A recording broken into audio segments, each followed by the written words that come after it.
Hello everyone. ఈ వీడియోలో మనం క్లాస్ రూమ్ రిలేటెడ్ సెంటెన్సెస్ని నేర్చుకుందాం. మనం ప్రతిరోజు క్లాస్లో ఈ సెంటెన్స్ని యూజ్ చేస్తూ ఉంటాము.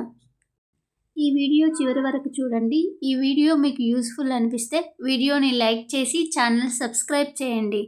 ఇప్పుడు వీడియోని స్టార్ట్ చేద్దాం. మీరు అందరూ హోంవర్క్ చేశారా? ఈ వాక్యాన్ని ఇంగ్లీష్లో ఇలా చెప్పాలి. Have you all done your homework? Have you all done your homework? నేను హోంవర్క్ చెక్ చేస్తాను. ఈ వాక్యాన్ని ఇంగ్లీష్లో ఇలా చెప్పాలి. Let me check the homework. Let me check the homework. కూర్చొని ఉండండి. ఈ వాక్యాన్ని ఇంగ్లీష్లో ఇలా చెప్పాలి. Stay seated. Stay seated. నేను అటెండెన్స్ తీసుకుంటాను. I'm going to take a attendance. I'm going to take a attendance. లైన్లో ఉండండి. Get in line. Get in line. ఒక్కొక్కరు రండి. Come one by one. Come one by one.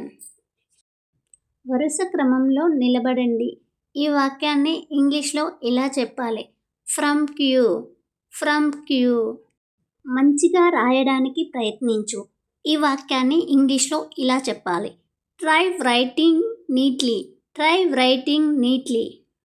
ఇక్కడ నువ్వు ఏం రాసావు అనే వాక్యాన్ని ఇంగ్లీష్లో ఇలా చెప్పాలి. What have you written here? What have you written here? నేను పిలిచినప్పుడు మాత్రమే మీరు ముందుకు రండి. ఈ వాక్యాన్ని ఇంగ్లీష్లో ఇలా చెప్పాలి. Come forward only if I call you. Come forward only if I call you. మీ ఇంగ్లీష్ బుక్కును తీయండి. Take out your English book.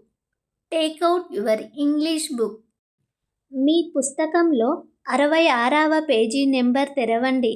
Open your text book at page number 66. Open your text book at page number 66. 67వ పేజీకి తిప్పండి. ఈ వాక్యాన్ని ఇంగ్లీష్లో ఇలా చెప్పాలి. Turn to page number 67. Turn to page number 67. Priya, నీ నోట్బుక్ తీసుకొనిరా అని ఇలా చెప్పాలి. Priya, bring your notebook. Priya, bring your notebook. మనం పిల్లలతో పెన్సిల్ పొట్టుని కింద పడేయకండి అంటుంటాం కదా, అప్పుడు ఈ వాక్యాన్ని ఇలా చెప్పాలి. Don't throw pencil savings into the ground. Don't throw pencil savings into the ground. Pencil savings అంటే పెన్సిల్ పొట్టు. నీ బ్యాగ్ ముందుకు పెట్టకు. Don't put the bag at the front. Don't put the bag at the front. నీ bag పక్కకు పెట్టు అనే వాక్యాన్ని ఇంగ్లీష్లో ఇలా చెప్పాలి. Put the bag at the side. Put the bag at the side. ఈ ప్రశ్నకు జవాబు నేర్చుకోండి.